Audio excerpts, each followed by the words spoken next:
يا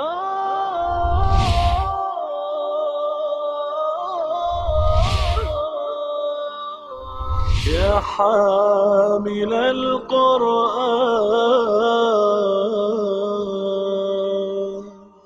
اعوذ باللہ من الشیطان الرجیم. بسم اللہ الرحمن الرحیم. ولو اننا نزلنا الیہم الملائکۃ وکلمہم الموتى وحشرناہم علیہم کل شیء قبلا ما كانوا ليؤمنوا الا ان يشاء الله ولكن اکثرهم يجهلون. ولو اننا نزلنا الیہم الملائکۃ وکلمہم الموتى وحشرنا علیہم کل شیء قبلا ما كانوا ليؤمنوا الا ان يشاء الله ولكن اکثرهم يجهلون. آپ کو یاد ہوگا جو مضمون پیچھے سے چل رہا ہے وہ ہے کہ کفار کو دعوت دی جا رہی ہے ایمان لانے کی، اور وہ ہٹ دھرمی کر رہے ہیں، مان کے نہیں دے رہے. سارے دلائل جو ہیں وہ دیے جا رہے ہیں، ان کے اعتراضات کو ایڈریس کیا جا رہا ہے، لیکن ایک ضد ہے، ماننا نہیں ہے. اب اس پر یہ آیت جو ہے یہ جیسے جیسے حرف آخر ہوتا ہے کہ یہ تقاضا کر رہے ہیں کہ آپ معجزہ دکھائیں. ہمیں نظر آئے آسمان سے فرشتہ ہاتھ میں کتاب لے کر اترتے ہوئے، وہ آپ کو ڈیلیور کرے تو ہم مان لیں گے کہ آپ اللہ کے رسول ہیں اور وہ کتاب اللہ کی کتاب ہے. یا آپ ہماری نظروں کے سامنے آسمان پر جائیں خالی ہاتھ اور تھوڑی دیر کے بعد واپس آئیں ہاتھ میں کتاب لے کر، تو ہم مان لیں گے کہ آپ اللہ کے رسول ہیں اور وہ کتاب اللہ کی کتاب ہے. یا if you are really special, اللہ تعالیٰ کے نزدیک اگر آپ واقعی بڑے خاص ہیں، رسول خاص ہی ہوتا ہے، تو پھر ذرا یہ مکہ اس کو سرسبز و شاداب وادی بنا دے، یہ احد پہاڑ کو سونے کا بنا دے. یعنی احد مدینے کے پاس ہے، لیکن یہ فلاں پہاڑ جو ہے یہ بن جائے، سونے کا بن جائے. ان سب کا یعنی جو جواب ہے وہ کیا ہے؟ وہ تو پیچھے دیا جا رہا ہے کہ ان سے کہہ دو کہ میں تو صرف پیروی کرنے والا ہوں اس کی جو مجھ پر وحی ہوتی ہے، باقی جو کچھ تم مجھ سے تقاضا کر رہے ہو میرے اختیار میں نہیں ہے. اب اسی میں آخری بات کہی جا رہی ہے کہ چلو بالفرض والمحال، ولو اننا نزلنا الیہم الملائکۃ، فرض کیجیے ہم ان پر فرشتے نازل بھی کر دیں، وکلمہ الموتى، اور فرشتے ان سے آ کے باتیں کریں، مردے ان سے آ کے باتیں کریں، موتا مردے. وحشرنا علیہم کل شیء قبلا، اور ہر چیز ہم ان کے سامنے لا موجود کریں. ما کانوا لیؤمنوا، پھر بھی یہ ماننے والے نہیں ہیں. یہ اصل میں کیا ہے؟ اس میں اس کا ایک رخ کفار کی طرف ہے، ایک خود رسول اللہ صلی اللہ علیہ وسلم اور صحابہ کی طرف ہے کہ ہر مخلص آدمی جو ہے وہ ایک امید لگاتا ہے نا کہ شاید اگر ان کو معجزہ دکھائی دیا جائے تو مانی جائے. ذہن میں کیا ہے؟ اللہ تعالیٰ کے لیے کیا مشکل ہے؟ اللہ تعالیٰ کے تو صرف ایک کن کہنا ہے اور وہ کام جھٹ چٹکی میں ہو جانا ہے. تو اللہ تعالیٰ کر دے تو کیا ہے؟ اس کا جواب ہے اللہ تعالیٰ. اس کو کئی صورتوں میں بیان کیا گیا ہے کہ سوچ لو، یاد رکھو جب فرشتے آتے ہیں تو پھر خیر نہیں ہوتی. یعنی حضرت عیسیٰ علیہ السلام کے حواری وہ تو مخلصین تھے، ایمان والے تھے، انہوں نے بھی ایک دفعہ حضرت عیسیٰ علیہ السلام سے کہا کہ کیا آپ کا رب یہ قدرت رکھتا ہے کہ ہم پر آسمان سے ایک تھال اتار دے کھانے کا، دسترخوان اتار دے کھانے کا؟ تو حضرت عیسیٰ علیہ السلام نے اللہ تعالیٰ سے درخواست پیش کر دی ان کی. تو اللہ تعالیٰ نے کہا سورہ مائدہ کے آخر میں یہ آیا ہے کہ میں کر تو دوں گا، لیکن یاد رکھنا اس کے بعد جس نے کفر کیا تو پھر اس کی خیر نہیں. کیوں؟ اگر ہمارے ایمان میں، ہمارے یقین میں کوئی کمی ہے فار اے جینوئن ریزن، وہ جینوئن ریزن کیا ہے کہ ہم نے اللہ تعالیٰ کو اپنی آنکھوں سے نہیں دیکھا، ہم نے قیامت کو نہیں دیکھا، ہم نے جنت کو نہیں دیکھا، ہم نے دوزخ کو نہیں دیکھا. انبیاء کرام کو رسول اللہ صلی اللہ علیہ وسلم کو اللہ تعالیٰ نے معراج کی رات ساری چیزوں کی سیر کرا دی، انہیں تو آنکھوں سے دیکھ لیا نا. اسی طرح اللہ تعالیٰ اپنے انبیاء کرام کو کسی طریقے سے خواب میں دکھا دیتا ہے یا کوئی رویت قرار دیتا ہے، ان کے یقین کا جو لیول ہوتا ہے وہ ان کے صحابہ کا بھی نہیں ہوتا، ان کے حواریوں کا بھی نہیں ہوتا، اور جو صحابہ کا ایمان ہے وہ کسی بڑے سے بڑے ولی کا بھی نہیں ہو سکتا، ٹھیک ہے نا؟ پھر ہم میں سے جو اللہ کے ولی ہیں عام انسانوں میں سے صحابہ کے بعد، ہم ان کے مقابلے میں سمجھیں گے کہ ان کو جو اللہ تعالیٰ نے یقین عطا کیا ہے وہ ہمیں عطا نہیں کیا۔ اللہ تعالیٰ جو ہے وہ سب کو ایک لاٹھی سے ہانکنے والا نہیں ہے۔ قیامت کے دن جب یہ بات اعلان کر دیا کہ لا یکلف اللہ نفسا الا وسعها، کہ کوئی شخص اکاؤنٹیبل نہیں ٹھہرایا جائے گا ایکسیپٹ ٹو ہز کیپیسٹی، ٹھیک ہے نا؟ اب جس کو جتنا یقین ہے اللہ تعالیٰ کو پتہ ہے وہ یقین ہے، ہمارے یقین میں کچھ کمی ہے فار جینوئن ریزن، تو اللہ تعالیٰ سے ہم الاؤنس کی امید رکھتے ہیں کہ اللہ تعالیٰ ہمارا محاسبہ ہمیں الاؤنس دے کر کرے گا۔ تو ایک تو یہ اسپیکٹ ہے کہ اللہ تعالیٰ خود ہمیں وہ حصی معجزہ دکھانا نہیں چاہتا کفار کو، اس لیے کہ پھر اکاؤنٹیبلٹی سخت ہو جاتی ہے، اور ایمان اور کفر کا معاملہ ہو خاص طور پر وہ معجزہ جو کوئی تقاضا کر کے مانگے اور وہ دکھا دیا جائے اور پھر وہ اس کا انکار کرے تو پھر اس کی ہلاکت کے سوا اور کوئی راستہ نہیں ہوتا۔ جیسے قوم سمود نے حضرت صالح علیہ السلام سے کہا کہ وہ جو پہاڑی ہے نا سامنے، اس میں سے ایک اونٹنی برآمد کر کے دکھاؤ، اور باہر آتے ہی وہ بچے کو جن دے، بچہ ڈیلیور کر دے، تو ہم مان لیں گے کہ تم اللہ کے رسول ہو۔ تو حضرت صالح علیہ السلام نے دعا کی کہ اللہ تیرے پاس کیا مشکل ہے، تو دکھا دے ان کو یہ معجزہ۔ اللہ تعالیٰ نے عین اسی وقت اس پہاڑ میں سے، پتھر میں سے اونٹنی برآمد کر دی، اور آتے ہی اس نے بچے کو جنم دے دیا۔ اب وہ نشانی تو ظاہر ہو گئی، لیکن کیونکہ وہ یہی بات جو یہاں کہی جا رہی ہے نا کہ اگر ہم یہ دکھا بھی دیں تب بھی یہ ماننے والے نہیں، انہوں نے نہ مانا، پھر آخر کیا ہوا؟ وہ قوم ہلاک کر دی گئی۔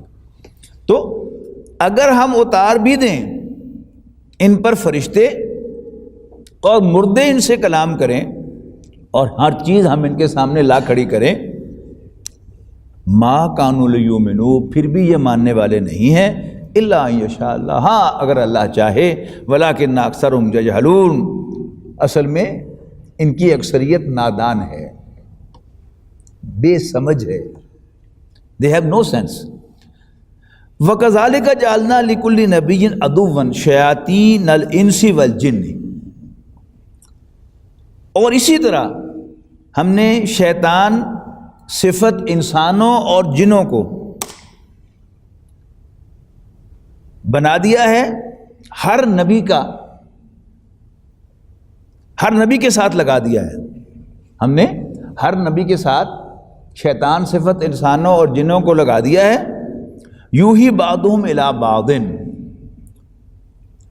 اب وہی جو ہے یہ اس کے بنیادی معنی ہوتے ہیں کہ کوئی پیغام دینا انتہائی خفی طریقے سے۔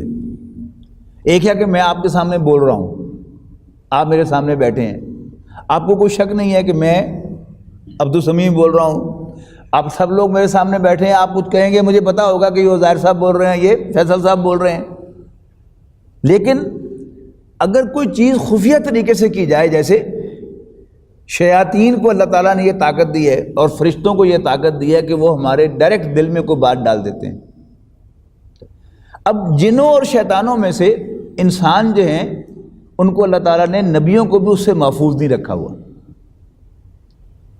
یعنی انبیاء کرام کو بھی انفلوئنس کر سکتے ہیں فرشتے اور جنات اور شیاطین۔ اب اس کا یہاں پر ذکر ہو رہا ہے، وَكَذَلِكَ جَعَلْنَا لِكُلِّ نَبِيٍّ عَدُوًّا، اس طرح ہم نے شیطان صورت انسانوں اور جنوں کو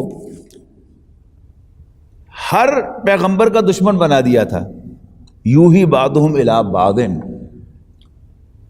وہ ایک دوسرے سے ملمہ کاری کی باتیں کرتے تھے، وسپر کرتے تھے ایک دوسرے کو، اور غیر محسوس طریقے سے ان کو انفلوئنس کرتے تھے ایک دوسرے کو۔ جیسے آپ ایک ڈرامہ دیکھتے ہیں، مووی دیکھتے ہیں، آپ ایک کنزرویٹو ماحول سے آئے ہیں جہاں ماں باپ کا بے حد احترام کیا جاتا ہے، اور ڈرامہ جو ہے وہ دکھاتا ہے کہ کوئی نوجوان جو ہے اس کے والدین نہیں مانتے تو وہ ان سے آرگو کرتا ہے، ان کو قائل کرتا ہے اور پھر پروٹیسٹ کرتا ہے، یہاں تک کہ ماں باپ اس کے سامنے جھک جاتے ہیں۔ اچھا، اب ایک غیر محسوس میسج جو ہے وہ اس نوجوان کو ہو گیا کہ یار ساڈے گھراں چ ایویں خام خائی بہت ہی پابندیاں ہیں، دیکھو نا گل بالکل ٹھیک ہے کہ ذرا ریسپیکٹفلی اگر آرگو کیتا جاوے تو کی حرج ہے؟ یہ کیا ہے؟ یہ وہ وہی ہے، یعنی غیر محسوس طریقے سے الفاظ کچھ اور تھے، تصویر کچھ آپ نے اور دیکھی۔ الفاظ میں یہ بات نہیں کہی گئی کہ والدین کے سامنے بولو، والدین سے گستاخی کرو، لیکن غیر محسوس طریقے سے ایک میسج جو ہے وہ چلا گیا کہ والدین کے ساتھ اگر اونچی آواز سے بھی بول لیا جائے اور ضد بھی کی جائے اور نافرمانی بھی کی جائے تو کوئی بری بات نہیں۔ یہ جو پچھلے دنوں میں وہ پتہ نہیں کس کمپنی کا تھا وہ اشتہار کہ وہ ایک لڑکی جو ہے وہ کھیلنا چاہتی ہے، والدین اس کو بہت منع کرتے ہیں، وہ والدین کی اجازت کے بغیر کھیل میں آگے چلتی ہے اور کپ ون کر کے آتی ہے۔ اب جب وہ کپ ون کر کے آتی ہے تو اس کے والدین بھی اس کا استقبال کرتے ہیں۔ یہ کیا میسج تھا؟ یہ ہے وہ وہی، یعنی شیطان جنوں اور انسانوں میں سے جو شیطان صفت ہیں وہ وہی کرتے رہتے ہیں، ان کو یوں ہی بعضهم الی بعض، ایک دوسرے کو وہی کرتے ہیں، یعنی غیر محسوس طریقے سے انفلوئنس کرتے ہیں۔ زخرف القول غرورا، دھوکہ دینے کے لیے ایک دوسرے کے دل میں ملمہ کاری کی باتیں کرتے ہیں۔ وَلَوْ شَاءَ رَبُّكَ مَا فَعَلُوهُ۔ اب ایک سوال پیدا ہوا کہ اللہ تعالیٰ نے ان کو چھٹی کیوں دی ہوئی ہے؟ اللہ تعالیٰ ان کو قابو نہیں کر سکتا؟ اس کا جواب ہے کہ یس، اللہ تعالیٰ کے اختیار میں ہے، اگر اللہ چاہتا تو وہ ایسا ہرگز نہ کر سکتے۔ فَذَرْهُمْ وَمَا يَفْتُرُونَ، تو اے نبی چھوڑیے انہیں بھی چھوڑ دیجیے، اور یہ جو جھوٹ باندھ رہے ہیں، جھوٹی باتیں منسوب کر رہے ہیں، ان کو بھی چھوڑیے۔ وَلِتَصْغَىٰ إِلَيْهِ أَفْئِدَةُ الَّذِينَ لَا يُؤْمِنُونَ بِالْآخِرَةِ، اور ایسے کام اس لیے بھی کرتے تھے کہ وہ لوگ جو آخرت پر ایمان نہیں رکھتے، وَلِتَصْغَىٰ إِلَيْهِ أَفْئِدَةُ الَّذِينَ لَا يُؤْمِنُونَ، تاکہ وہ اس کے ذریعے سے مائل ہوں دل ان لوگوں کے جو آخرت پر ایمان نہیں رکھتے۔ یہاں آخرت کے ایمان کو بڑی اہمیت دی گئی ہے، یعنی ایک وہ عام ہمارا محاورہ ہے نا کہ اردو میں جہاں چاہ وہاں راہ، یعنی جس چیز کی انسان کے دل میں چاہت پیدا ہو جاتی ہے اس کے لیے کوئی نہ کوئی وے آؤٹ نکال ہی لیتا ہے۔ انگریزی میں اسی کو کہتے ہیں نا where there is a will there is a way۔ اب چونکہ آخرت کا ایمان دل میں نہیں ہے، انسان کو برائی سے روکنے والا ایمان جو ہے وہ آخرت کا ایمان ہے۔ اللہ کا ایمان ہوگا صرف اور آخرت کا ایمان نہیں ہوگا تو اللہ تعالیٰ سے پیار محبت جو ہے وہ ڈیولپ ہونا شروع ہو جائے گا، اور باقاعدہ آرگو کیا جائے گا کہ اللہ تعالیٰ کوئی خطرناک چیز نہیں ہے، اس سے ڈرنے کی کوئی ضرورت، وہ تو بڑا محبت کرنے والا ہے۔ سنتے ہیں نا آپ یہ باتیں؟ اور اگر ایمان بالرسالت ہوگا اور ایمان بالآخرت کی روح نکل جائے گی تو حضور صلی اللہ علیہ وسلم جو ہے وہ آخرت میں بہت بڑی رکاوٹ بن کے کھڑے ہو جائیں گے۔ آخرت کیا ہے؟ اکاؤنٹیبلٹی ہے نا۔ اب جب حضور صلی اللہ علیہ وسلم کو آپ آخرت کے اصل اسپرٹ کو نکال کر دیکھیں گے تو معلوم ہوگا کہ حضور صلی اللہ علیہ وسلم نے تو وہاں کھڑے ہو جانا ہے اور اپنے کسی امتی کو جہنم میں جانے نہیں دینا۔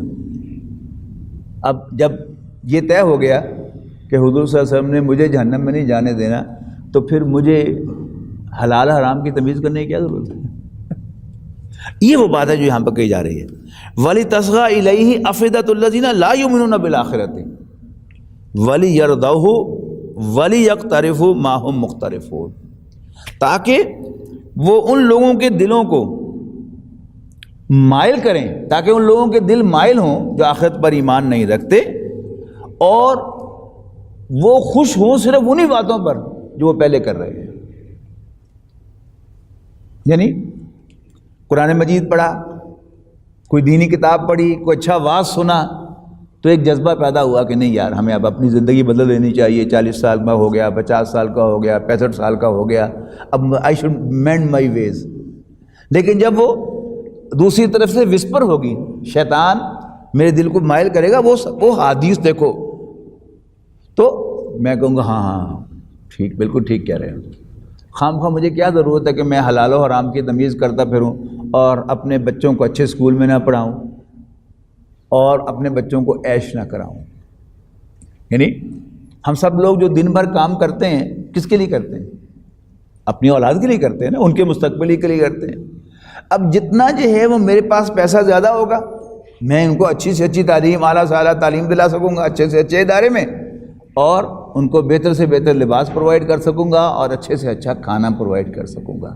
یعنی وہ ایک ہر شخص کی ہم میں سے خواہش تو ہے، لیکن میرے جو جائز ذرائع ہیں ان سے پورا نہیں ہو رہا، تو پھر آئی ول فیل ٹیمپٹڈ کہ اب میں کچھ ناجائز ذرائع جو ہے وہ استعمال کروں، کچھ ہیرا پھیری کروں، کچھ ادھر سے کچھ ادھر سے کرنے کی کوشش کروں۔ وَلِيَرْضَوْهُ، اور وہ انہیں پسند کریں۔ کیا کن کو پسند کریں؟ کس کو پسند کریں؟ مَا هُمْ مُقْتَرِفُونَ، وہی کریں اور اسی کو پسند کریں جو کچھ وہ کر رہے ہیں۔ أَفَغَيْرَ اللَّهِ أَبْتَغِي حَكَمًا، حضور صلی اللہ علیہ وسلم سے کہلوایا جا رہا ہے کہ ان سے کہو کیا میں اللہ کو چھوڑ کر کوئی اور حکم، کوئی اور فیصلہ کرنے والا تلاش کروں؟ وَهُوَ الَّذِي أَنزَلَ إِلَيْكُمُ الْكِتَابَ مُفَصَّلًا، حالانکہ اللہ تعالیٰ ہی نے یہ واضح مطلبوں والی کتاب، مطالب جس کے بڑے واضح ہیں، جس کا کانسیپٹ بڑے کلیئر ہیں، بڑی واضح کتاب ہے، اس نے نازل کی ہے تمہاری طرف۔ وَالَّذِينَ آتَيْنَاهُمُ الْكِتَابَ يَعْلَمُونَهُ أَنَّهُ مُنَزَّلٌ مِّن رَبِّكُمْ، اور وہ لوگ کہ جنہیں ہم نے کتاب عطا کی تھی پہلے، یعنی تورات والے، انجیل والے، وہ تو جانتے ہیں، کیا جانتے ہیں؟ کہ یہ کتاب، یہ قرآن مجید اللہ تعالیٰ ہی اس کی طرف سے نازل کیا گیا ہے۔ فَلَا تَكُونَنَّ مِنَ الْمُمْتَرِينَ، تو ہرگز شک میں ہونے والے میں سے نہ ہو جانا۔ یعنی یہ ذرا ہم غافل ہو نا تو وہ شیاطین ہمارے اندر وہ وسپر کرتے ہیں کہ یار پتہ نہیں اسی کڑا حضور صلی اللہ علیہ وسلم اکھا نہ دیکھے، ایویں نہ کہ مولویوں نے کڑ کڑ کی کتاب بنا لی ہوگی، یہ ایسے وسوسے سے آتے ہیں نا۔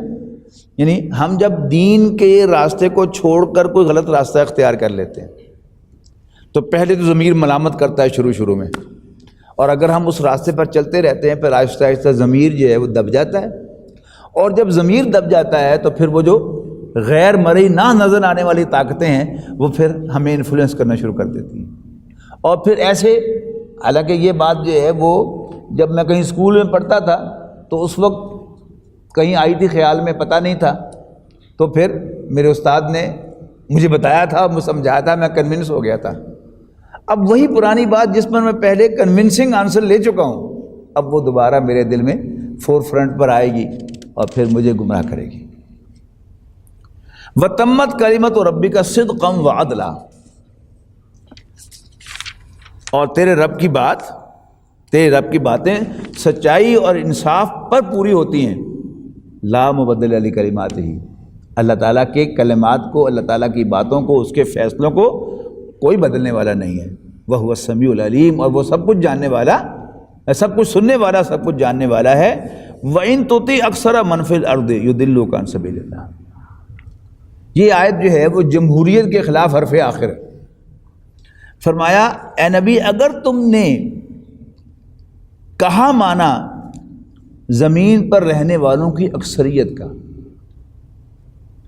یضلوک عن سبیل اللہ، تو وہ تمہیں اللہ کے راستے سے بھٹکا دیں گے۔ ایک ہے کہ آپ خود کنونسڈ ہیں، آپ کی اپنی جو ہے ذہن کے مطابق لوگ بات کر رہے ہیں، تو آپ اس میں خود فیصلہ کریں کہ ہاں یہ بات ٹھیک ہے، لہذا مجھے اس کی پیروی کرنی چاہیے۔ لیکن صرف یہ بات کیونکہ اکثریت یہ کر رہی ہے تو میں بھی کروں، اکثریت کہہ رہی ہے تو میں بھی کہوں، یہ کیا ہے؟ یہ گمراہی کی بات ہے۔ تو اگر تم زمین پر رہنے والوں کی اکثریت کا کہنا مانو گے تو وہ تمہیں گمراہی کریں گے۔ ان یتبعون الا الظن وانہم الا یخرصون، یہ محض گمان اور خیال کی پیروی کر رہے ہیں، ان کے پاس کوئی دلیل نہیں ہے اپنے اس کے لیے، ہاں ان کا خیال ہے، ان کی ایزمپشنز ہیں جن پر عام لوگ جو ہیں وہ زندگی گزار رہے ہیں، ان کے پاس اپنی باتوں کے لیے کوئی سالڈ پروف، کوئی آرگومنٹ نہیں ہے۔ انہم الا یخرصون، اور یہ بے شک اٹکل کے تیر چلا رہے ہیں۔ اٹکل پنجو کہتے ہیں نا، اس کے لیے وہ پنجابی کا محاورہ جو ہے وہ ٹلے لگانا ہے، وہ ٹلا گلی ڈنڈے میں ہوتا ہے نا، آپ کو یاد ہوگا کہ وہ گلی پڑی ہوئی ہے، اس کو پہلے یوں ایک طرح سے مارا جاتا ہے، پھر اٹھتی ہے، اور اگر آپ کو وہ اٹھ جائے مناسب اور آپ کی لگ جائے تو شاید 1 میل دور اس کو پھینک دیں، لیکن اگر آپ نے ایسا کیا فار ون ریزن اور دی ادر وہ اٹھی نہیں تو پھر کیا ہوگا، وہ وہیں کی وہیں جو ہے وہ گر جائے گی۔ تو تکے لگانا، تو یہ کیا ہے، وہ تیر تکے لگا رہے ہیں، یعنی گیس کر رہے ہیں، آرگومنٹ ان کے پاس کوئی نہیں ہے۔ ان ربک هو اعلم من یضل عن سبیلہ، بے شک تیرا رب ہی ہے کہ جو خوب جانتا ہے کون اس کے راستے سے بھٹکا ہوا ہے، وَهُوَ أَعْلَمُ بِالْمُهْتَدِينَ، اور جو ہدایت یافتہ ہیں، آن اسٹریٹ رائٹ پاتھ ہیں، ان کو بھی خوب جانتا ہے۔ فَكُلُوا مِمَّا ذُكِرَ اسْمُ اللَّهِ عَلَيْهِ إِن كُنتُم بِآيَاتِهِ مُؤْمِنِينَ، تو کھاؤ اس میں سے، یعنی ان جانوروں کے گوشت میں سے کھاؤ جن کو ذبح کرتے ہوئے ان پر اللہ کا نام لیا گیا ہے۔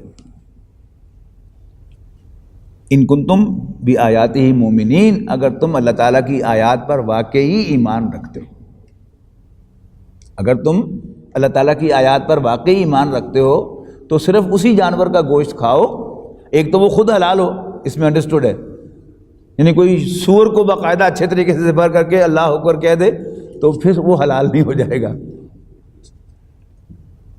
تو کھاؤ اس جانور کے گوشت میں سے جس کو ذبح کرتے ہوئے اللہ کا نام پکارا گیا ہو، اگر تم واقعی مومن ہو۔ وَمَا لَكُمْ أَلَّا تَأْكُلُوا مِمَّا ذُكِرَ اسْمُ اللَّهِ عَلَيْهِ، اور تمہیں کیا ہے کہ تم ان جانوروں کے گوشت میں سے نہیں کھاتے جن کو ذبح کرتے ہوئے اللہ کا نام لیا گیا ہے۔ وَقَدْ فَصَّلَ لَكُمْ مَا حَرَّمَ عَلَيْكُمْ إِلَّا مَا اضْطُرِرْتُمْ إِلَيْهِ، جبکہ اللہ تعالیٰ نے پوری تفصیل بیان کر دی ہے کہ تمہارے لیے کیا حرام کیا گیا ہے، اور وہ ہم کئی دفعہ پڑھ چکے ہیں، ان اللہ حرم علیکم المیتۃ والدم ولحم الخنزیر وما اہل بہ لغیر اللہ، حرام کیے گئے ہیں تم پر کیا، مردار، بہتا ہوا خون، سور کا گوشت، اور ہر وہ چیز کے جو غیر اللہ کی طرف منسوب ہو، یعنی غیر اللہ کی نظر۔ یہ 4 مطلقاً حرام میں، تورات میں بھی حرام تھے اور اسلام میں بھی حرام ہے۔ پھر کہا الا ما اضطررتم، سوائے اس کے کہ تم بالکل جان نکلنے والے ہو جاؤ۔ اضطرار کہتے ہیں کہ انسان کی ایکسٹریم بے چارگی، کہ معلوم ہو کہ اب میں نے اگر کوئی ایک گھونٹ نہ پیا تو میں مر جاؤں گا، یا ایک میں لقمہ نہ لیا تو میری جان نکل جائے گی، اس کو کہتے ہیں اضطراری کیفیت، وہ ایک ایکسیپشن ہے۔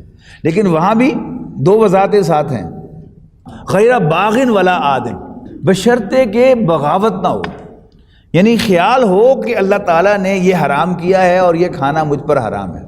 بغاوت کیا ہے، اللہ نے حرام کیا، یہ کیا ہے، یہ باغیانہ انداز ہے کہ میں کھاؤں گا۔ اور عادن کیا ہے، حد سے بڑھنا، یعنی صرف اتنا کھائے جس سے جان بچ سکتی ہے۔ ایسا نہیں ہے کہ اب چونکہ اضطرار کی کیفیت آئی گئی ہے تو پھر میں خوب سیر ہو کے کھا لوں، اس کی اجازت نہیں ہے۔ وَإِنَّ كَثِيرًا لَيُضِلُّونَ بِأَهْوَائِهِمْ بِغَيْرِ عِلْمٍ، اور یقیناً بہت سے لوگ بے سمجھے بوجھے اپنی خواہشات کے تحت لوگوں کو گمراہ کرتے ہیں۔ مقصد کیا، یہ مثال ایک سمجھیں گے تو بات سمجھ میں آ جائے گی کہ ایک شخص کا اصل مقصد تو پیسہ کمانا ہے، لیکن اب وہ پیسہ کمانے کے لیے بے حیائی کو پروموٹ کر رہا ہے۔ اسے پتہ ہے کہ بے حیائی جو ہے غلط ہے، اور اس کو اندازہ نہیں ہے کہ اس کو تو صرف ایک غرض ہے کہ مجھے پیسے، میری کمائی ہونی چاہیے۔ اب اس مقصد کے تحت وہ سروے کرتا ہے کہ کون سی چیز کی ڈیمانڈ ہے، تو اس کو پتہ چلا کہ جی فحش رسالہ اگر میں نکال لوں تو وہ ہاتھوں ہاتھ بکے گا، اور وہ فحش رسالہ نکال لیتا ہے اس کے پیچھے نے صرف کمائی کرنا ہے، لیکن اس سے کتنی بے حیائی پھیلے گی اس کو کوئی اندازہ نہیں ہے، ٹھیک ہے؟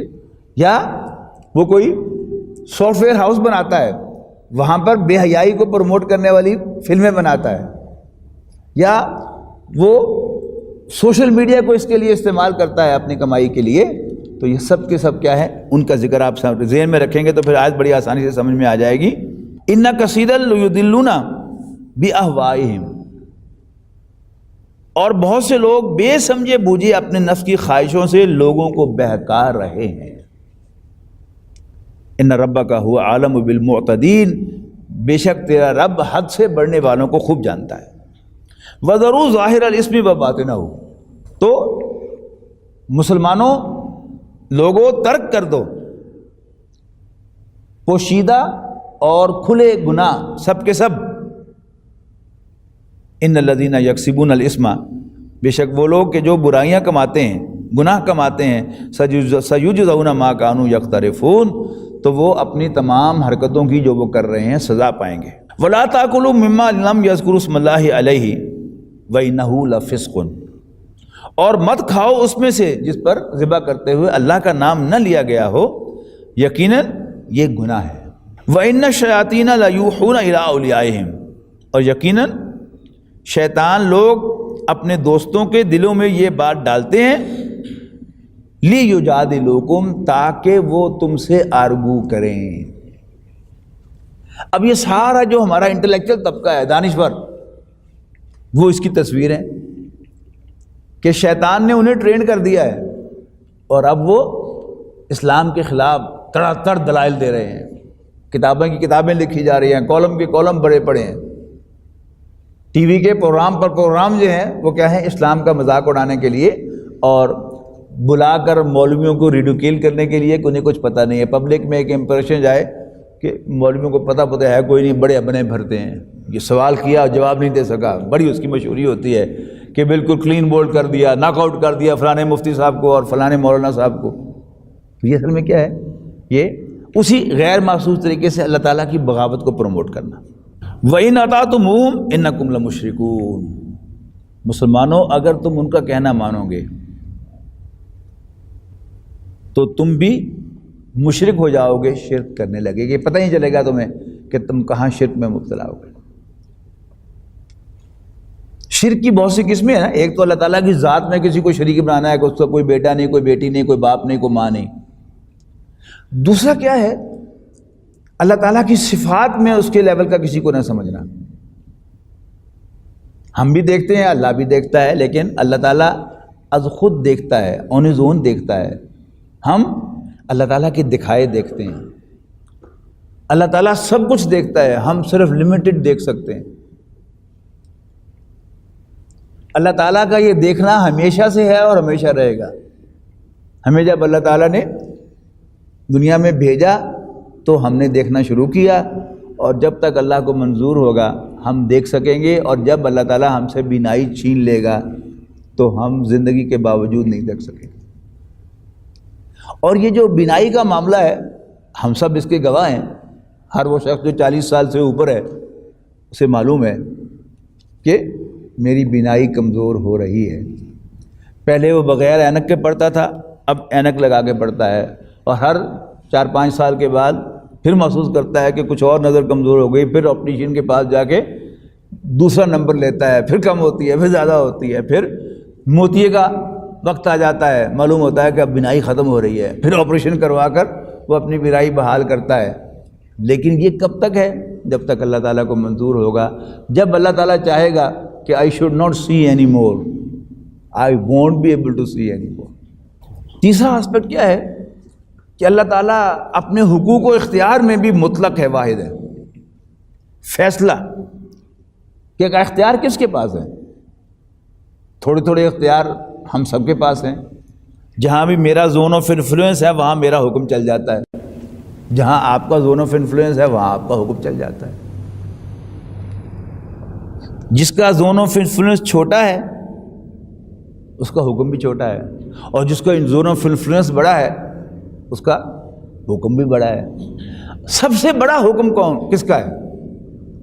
یعنی ہے نا کہ ایک چھوٹے آفیسر نے حکم دیا، وہ حکم جا کے مینیجر کے پاس چیلنج ہو گیا، مینیجر نے حکم دیا، کوئی آرڈر دیا، اور سی او کے پاس جا کے وہ بھی نل اینڈ وائڈ ہو گیا۔ اللہ تعالیٰ سے بڑا کوئی نہیں ہے، لہٰذا اللہ تعالیٰ کے جو فیصلے ہیں، اگر میں اور آپ ان فیصلوں کو آخری نہیں سمجھتے اور کسی اور کو سمجھتے ہیں کہ وہ ان فیصلوں کو بدل سکتا ہے، ان فیصلوں کو امینڈ کر سکتا ہے، تو گویا ہم اس کو اللہ تعالیٰ کا بد مقابل ٹھہرا رہے ہیں۔ وَإِنْ أَطَعْتُمُوهُمْ، اور اگر تم نے ان کی پیروی کی، إِنَّكُمْ لَمُشْرِكُونَ، تو تم بھی مشرک شمار کیے جاؤ گے، مشرک ہو جاؤ گے۔ أَفَمَنْ كَانَ مَيْتًا، کیا بھلا وہ جو پہلے مردہ تھا، فَأَحْيَيْنَاهُ، ہم نے اس کو زندگی بخشی، وَجَعَلْنَا لَهُ نُورًا يَمْشِي بِهِ، اور ہم نے اس کو روشنی بخشی، بینائی بخشی، یہاں مراد ہے یمشی بِهِ، کہ جس سے وہ دیکھتا ہے، چلتا پھرتا ہے۔ یہ دونوں روشنیاں مراد ہیں کہ اللہ تعالیٰ سورج نکالتا ہے تو ہم دیکھ سکتے ہیں، دونوں چیزیں ضروری ہیں نا، کہ آنکھ بھی ٹھیک ہو اور سورج بھی ہو، روشنی بھی ہو، تو انسان دیکھ سکتا ہے۔ تو ہم نے اس کو نور عطا کیا ہے، دونوں نور مراد لے لیں، یمشی بِهِ، کہ جس کے ذریعے سے وہ چلتا ہے، فی الناس، لوگوں کے درمیان، کمن مثلہ فی الظلمات، کیا وہ اس جیسا ہے جو اندھیروں میں پڑا ہوا ہے، لیس بخارج منہا، اور وہ ان سے نکلنے والا بھی نہیں ہے۔ کذالک زُیِّنَ للکافرین ما کانوا یعملون، یوں پرکشش بنا دیے گئے ہیں کافروں کے لیے ان کے اعمال جو وہ کر رہے ہیں۔ وَكَذَلِكَ جَعَلْنَا فِي كُلِّ قَرْيَةٍ أَكَابِرَ مُجْرِمِيهَا، اور اسی طرح ہم نے بنایا ہے بڑے بڑے مجرموں کو ہر بستی میں سے، یعنی رسول اللہ صلی اللہ علیہ وسلم کی بستی مکہ میں سے بھی مجرم بڑے بڑے تھے، مدینے میں بھی عبداللہ ابن ابی تھا، یہودیوں کے سردار تھے، آج بھی ایسا ہی ہے۔ پاکستان کی سطح پر دیکھ لیں، فیصل آباد کی سطح پر دیکھ لیں، بڑے بڑے مجرم جن کا پہلے ذکر ہے، اللہ تعالیٰ کے مقابلے میں آرگو کرنے والے اور لوگوں کو اللہ تعالیٰ کی نافرمانی پر اکسانے والے، سجیسٹ کرنے والے، انکریج کرنے والے آپ کو ملیں گے ہر جگہ۔ تو وَكَذَلِكَ جَعَلْنَا فِي كُلِّ قَرْيَةٍ أَكَابِرَ مُجْرِمِيهَا، ہم نے ہر بستی میں بڑے بڑے مجرم پیدا کیے ہیں، لِيَمْكُرُوا فِيهَا، تاکہ وہ ان بستیوں میں اپنی چالیں چلیں۔ مکر کہتے ہیں چال چلنے کو، فریب کرنے کو، مکاریاں، تو فریب، تو اپنی فریب کا جال بچھاتے رہتے ہیں۔ وَمَا يَمْكُرُونَ إِلَّا بِأَنفُسِهِمْ وَمَا يَشْعُرُونَ، اور جو مکاریاں یہ کر رہے ہیں ان کا نقصان انہی کو ہوتا ہے لیکن انہیں شعور نہیں ہے۔ وَإِذَا جَاءَتْهُمْ آیَةٌ، اور جب بھی کوئی نشانی آتی ہے ان کے پاس، قَالُوا لَن نُؤْمِنَ حَتَّى نُؤْتَى مِثْلَ مَا أُوتِيَ رُسُلُ اللَّهِ، ہم نہیں مانیں گے، ہم نہیں مان لائیں گے یہاں تک کہ ہمیں بھی دی جائیں اس طرح کی نشانیاں جیسے پہلے اللہ کے پیغمبروں کو دی گئیں۔ مراد کیا ہے؟ حصی معجزے، یعنی اس سورت کا مین تھیم جو ہے، تھوڑی دیر کے بعد پھر وہی آ جائے گا، تھوڑی دیر کے بعد پھر وہی آ جائے گا، وہ کیا ہے؟ حصی معجزہ۔ جہاں تک معجزے کا تعلق ہے، قرآن مجید کو اللہ تعالیٰ نے رسول اللہ صلی اللہ علیہ وسلم کا زندہ معجزہ بنا کر بھیجا کہ آپ اس دنیا سے تشریف لے بھی گئے، آپ کا یہ معجزہ زندہ ہے، اس لیے کہ نبی اکرم صلی اللہ علیہ وسلم کی رسالت قیامت تک قائم رہے گی اور پورے گلوب کے لیے ہے۔ تو اگر کوئی حصی معجزہ نبی اکرم صلی اللہ علیہ وسلم کو دیا ہوتا، جیسے حضرت موسیٰ علیہ السلام کو عصا دیا گیا، وہ ان کا معجزہ تھا، لیکن جب حضرت موسیٰ علیہ السلام اپنے ہاتھ سے اسے پھینکتے تھے اللہ تعالیٰ کی حکم کے ساتھ، تو وہ اژدہا بنتا تھا۔ کبھی میرے ہاتھ لگ جائے، میں اس کو 1000 دفعہ بھی پھینکوں گا تو وہ اژدہا نہیں بنے گا۔ تو وہ نشانی حضرت موسیٰ علیہ السلام کے ساتھ ہی چلی گئی، لیکن رسول اللہ صلی اللہ علیہ وسلم کو اللہ تعالیٰ نے جو معجزہ عطا کیا ہے وہ قیامت تک زندہ رہے گا۔ فَإِذَا جَاءَتْهُمْ آیَةٌ، جب ان کے پاس کوئی نشانی آتی ہے، قالوا کہتے ہیں لن نؤمنا، ہم کبھی نہیں مانیں گے، حتیٰ نوتا، یہاں تک کہ ہمیں دیا جائے، مثل ما اوتی رسول اللہ، جیسا دیا گیا تھا اللہ کے پچھلے رسولوں کو۔ اللہ عالم حیث یجعل رسالتہ، یہ بھی کیا ہے؟ ایک آبجیکشن اور ایک شوشہ۔ اصل میں یہ جبرائیل سے غلطی ہو گئی، اس نے وہی تو اصل میں اس کو تو یہی کہا گیا تھا کہ بنی اسرائیل کے کسی شخص کی طرف وہی لے کے آؤ، معاذ اللہ، اور وہ غلطی سے آ کر محمد صلی اللہ علیہ وسلم پر وہی بھیج گیا. آج جواب دیا جا رہا ہے اس کا. انہیں بتاؤ اللہ عالم حیث یجعل رسالتہ، اللہ تعالیٰ خوب جانتا ہے کہ رسالت کا محل کون سا ہے، یعنی کون شخص جو ہے وہ اہل ہے رسول بننے کا، اور کس کو رسول بنانا ہے اللہ تعالیٰ کو خوب معلوم ہے. سیصیب الذین اجرموا صغار عند اللہ وعذاب شدید بما كانوا یمکرون. جو لوگ جرم کرتے ہیں ان کو اللہ کے ہاں ذلت کا سامنا کرنا پڑے گا، اور عذاب شدید، ایک سخت عذاب سے ان کا سامنا ہوگا، بما كانوا یمکرون، ان کی مکاریوں کی وجہ سے، ان کی چالوں کی وجہ سے جو وہ اسلام کے ساتھ خلاف اور اللہ کے پیغمبر صلی اللہ علیہ وسلم کے خلاف چل رہے ہیں. فَمَن يُرِدِ اللَّهُ أَن يَهْدِيَهُ يَشْرَحْ صَدْرَهُ لِلْإِسْلَامِ. اب یہ دوسری طرف ایڈریس ہے رسول اللہ صلی اللہ علیہ وسلم کو اور صحابہ کرام کو کہ کیوں ایمان نہیں لا رہے، چکر کیا ہے؟ ہم نے آرگومنٹس تو بالکل ٹھیک ٹھیک دے دیے ہیں، لاجواب بھی ہو گئے، ایمان کیوں نہیں لا رہے؟ ہم بھی اپنے گریبان میں جھانکیں تو کبھی تو جب ہمارا رخ اللہ کی طرف ہوتا ہے نا، تو طبیعت میں آمادگی ہوتی ہے اور نیکی کرنے کی، اور نیکی کرنے کی، اور نیکی کی. جیسے رمضان کا مہینہ ہے، ہم اللہ تعالیٰ کی طرف رخ کرتے ہیں تو اللہ تعالیٰ ہمیں توفیق دیتا ہے، ہماری طبیعت کے اندر آمادگی ہوتی ہے اور نیکیاں کرنے کے لیے. لیکن جب ہم اللہ تعالیٰ سے اپنے دل کا رخ موڑ لیتے ہیں تو پھر کیا ہوتا ہے؟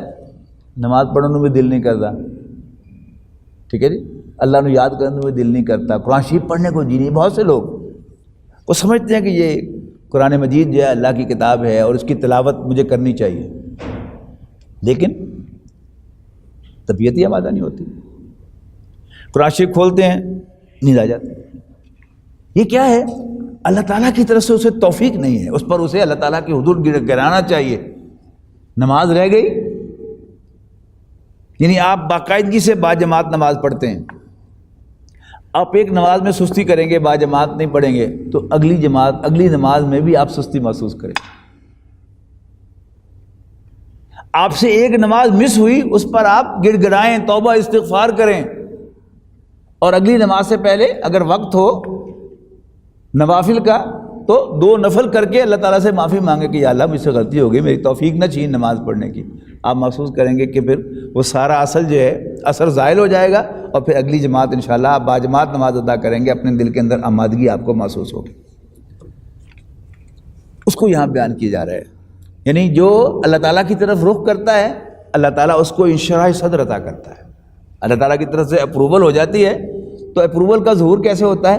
وہ اپنے دل میں آمادگی محسوس کرتا ہے. انشراح صدر انسان کی طبیعت کی آمادگی کو کہتے ہیں. فَمَن يُرِدِ اللَّهُ أَن يَهْدِيَهُ، اور جس کے بارے میں اللہ تعالیٰ فیصلہ کرتا ہے کہ اس کو ہدایت دی جائے، اس کو راستہ دکھائے، یشرح صدرہ للاسلام، تو اللہ تعالیٰ اس کے دل میں انشراح صدر پیدا کرتا ہے اسلام کے لیے، اس کے سینے کو کھول دیتا ہے، آمادگی، طلب، تڑپ پیدا کر دیتا ہے. وَمَن يُرِدْ أَن يُضِلَّهُ، اور جس کے بارے میں اللہ تعالیٰ ارادہ کرے اس کی حرکتوں کی وجہ سے کہ اسے گمراہ کرے، اب تو وہ کیا ہوتا ہے؟ یجعل صدرہ ضیقا حرجا، تو اللہ تعالیٰ اس کے دل کو، اس کے سینے کو تنگ اور گھٹا ہوا بنا دیتا ہے. یعنی جب طبیعت میں انشراح ہوتا ہے تو ہر چیز کی آمادگی ہوتی ہے، یعنی کوئی اسے سفوکیشن کا احساس نہیں ہوتا. لیکن جب وہ برائی کو آپٹ کرتا ہے یا کفر کو آپٹ کرتا ہے، پہلے اللہ تعالیٰ کچھ مواقع دیتا ہے اس کو، لیکن اب اگر وہ ثابت کرے کہ اسے اسلام نہیں چاہیے، اسے نیکی نہیں چاہیے، تو پھر اللہ تعالیٰ کہتا ہے جاؤ دفع ہو جاؤ. اب اللہ تعالیٰ اس کے سینے کو دین کے لیے تنگ کر دیتا ہے، آمادگی نہیں ہے. بڑی سخت آیت ہے یہ، اللہ تعالیٰ بچائے اس سے. یجعل صدرہ ضیقا حرجا کانما یصعد فی السماء، اور وہ ایسا محسوس کرتا ہے جیسے آسمان کی طرف چڑھ رہا ہو. یہ طبیعت کی تنگی کا معاملہ ہے. انسان اپنے آپ کو اڑا اڑا محسوس کرتا ہے. کبھی آپ کو تجربہ اگر ہوا ہو کہ مسلسل کسی وجہ سے، جاب کی سٹریس کی وجہ سے، یا گھر میں کوئی بیماری، کوئی پریشانی آ گئی، کوئی فوتگی ہو گئی، جس کی وجہ سے آپ کو پراپر نیند نہیں ملی، یا پوری رات آپ سو نہیں سکے، تو صبح جب آپ آئیں گے تو ایسا معلوم ہوگا کہ آپ ہوا میں اڑ رہے ہیں. اس کو یہاں بیان کیا گیا ہے. ایسا وہ محسوس کرے گا اور آپ کا کسی کام کرنے کو جی نہیں چاہے گا. تو ایسا محسوس کرے گا جیسے کہ انما یصعد فی السماء، جیسے وہ آسمان کی طرف چڑھ رہا ہو. کذالک یجعل اللہ الرجس علی الذین لا یؤمنون، اس طرح اللہ تعالیٰ ان لوگوں کے دلوں میں جو ایمان نہیں رکھتے عذاب بھیجتا ہے. تو یہاں کیا فرمایا گیا؟ یہ اللہ تعالیٰ کی طرف سے سزا ہے. اس کو کمال نہیں سمجھنا چاہیے کہ یار کوئی بندہ آپ سے بیان کرے آ کے، یار میں تو نماز نہ پڑھا تو میری طبیعت بوجھل ہو جاتی ہے، کچھ کم کروں دل نہیں کرتا. اس کے جواب میں یہ کہنا، پتہ نہیں تینوں کس طرح ہوتا ہے، سنتا لفظ نہ کچھ بھی نہیں ہوتا. کذالک یجعل اللہ الرجس علی الذین لا یؤمنون، یوں اللہ تعالیٰ ان لوگوں کے دلوں میں جو ایمان نہیں رکھتے عذاب بھیجتا ہے. وَهَذَا صِرَاطُ رَبِّكَ مُسْتَقِیمًا، اور یہ تیرے رب کا سیدھا راستہ ہے. قد فصلنا، ہم نے کھول کر بیان کر دی ہیں، الآیاتی، نشانیاں، کن کے لیے؟ نصیحت قبول کرنے والوں کے لیے. جس نے یہ طے کر لیا کہ مجھے نصیحت نہیں چاہیے، اس کے لیے آپ کتنی ہی عمدہ نصیحت کریں، کتنے ہی آرگومنٹ کے ساتھ بات کریں، کتنی دل نشین پیرائی میں بات کریں، اوپر سے گزر جائے گی. وہ جو اردو کا محاورہ نا، چکنا گھڑا، گھڑا اگر آپ کے ذہن میں ہو تو نارملی اس پر پینٹ نہیں ہوتا. جو ہنڈیا پکانے والی ہوتی تھی مٹی کی، اس کے اندر پینٹ ہوا ہوتا تھا تاکہ اس کے مساموں میں سے کوئی چیز جو ہے باہر نکل نہ جائے ساری ہنڈیا. لیکن گھڑوں کے اوپر لیپ نہیں ہوتا، اور گھڑوں میں سے قطرہ قطرہ پانی جو ہے وہ ٹپکتا رہتا ہے، اور اسی سے وہ پانی جو ہے وہ ٹھنڈا رہتا ہے. تو چکنا گھڑا کیا ہے؟ اس کے اوپر اگر آپ پانی جو ہے وہ ایک بالٹی میں بھر کے ڈال دیں گے تو اس میں سے ایک قطرہ بھی ایبزارب نہیں ہوگا. لیکن اگر نارمل گھڑا ہے، وہ دھوپ میں پڑا ہوا ہو، خشک، آپ اس پر تھوڑا تھوڑا کر کے ایک گلاس پانی ڈالیں تو ایک قطرہ بھی نیچے نہیں گرے گا، وہ سارا کا سارا اس کے اندر ایبزارب ہو جائے گا.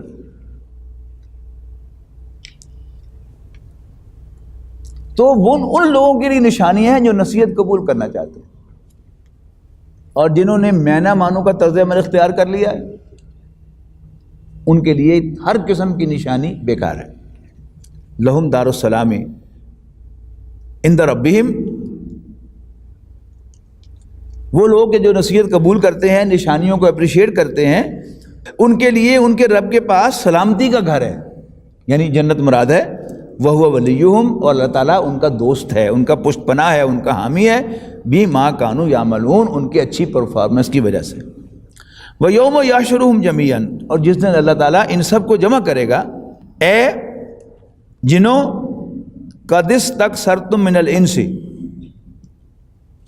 یقیناً تم نے انسانوں سے بہت فائدے اٹھائے. وَقَالَ أَوْلِيَاؤُهُمْ مِنَ الْإِنسِ، لیکن ان کے انسانوں میں سے دوست کہیں گے، رَبَّنَا اسْتَمْتَعَ بَعْضُنَا بِبَعْضٍ، اے ہمارے رب، ہم نے ایک دوسرے سے فائدے اٹھائے. وَبَلَغْنَا أَجَلَنَا الَّذِي أَجَّلْتَ لَنَا، اور آخر ہم اس وقت کو پہنچ گئے جو تو نے ہمارے لیے مقرر کیا تھا. قَالَ النَّارُ مَثْوَاكُمْ، اللہ تعالیٰ فرمائے گا اب آگ تمہارا ٹھکانہ ہے. النارو، آگ، مسواکم، تمہارا ٹھکانہ ہے. خالدین فیہا، ہمیشہ ہمیشہ اس میں رہنے کے لیے. الا ما شاء اللہ، مگر جو تیرا رب چاہے. اللہ تعالیٰ کو تو اختیار ہے نا، اس نے کہا ہے کہ یہ جہنم جو ہے یہ ابدی ہے، ہمیشہ ہمیشہ کے لیے. لیکن اللہ تعالیٰ کو پھر انسانیت پر رحم آ جائے اور 1000 سال 2000 سال یا لاکھوں سال رکھ کر وہ چاہے تو جہنم کو بجھا بھی سکتا ہے، اس کو کوئی روک تو نہیں سکتا. تو یہ کیا ہے؟ الا ماشاء اللہ، مگر جو اللہ چاہے. ان ربک حکیم علیم، بے شک تیرا رب اے نبی صلی اللہ علیہ وسلم حکمت والا اور سب کچھ جاننے والا ہے. وَكَذَلِكَ نُوَلِّي بَعْضَ الظَّالِمِينَ بَعْضًا بِمَا كَانُوا يَكْسِبُونَ. اسی طرح ہم ظالموں کو ان کے اعمال کے سبب ایک دوسرے پر مسلط کرتے رہتے ہیں.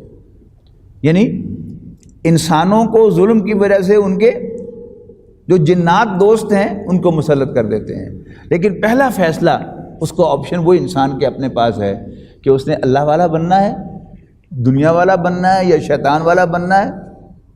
یہ اس کے پاس ہے. تو یوں ہم ظالموں کو ایک دوسرے پر مسلط کر دیتے ہیں، ایک دوسرے کا دوست بنا دیتے ہیں، ولی بنا دیتے ہیں، وہ ان کے پشت پناہ ہو جاتے ہیں.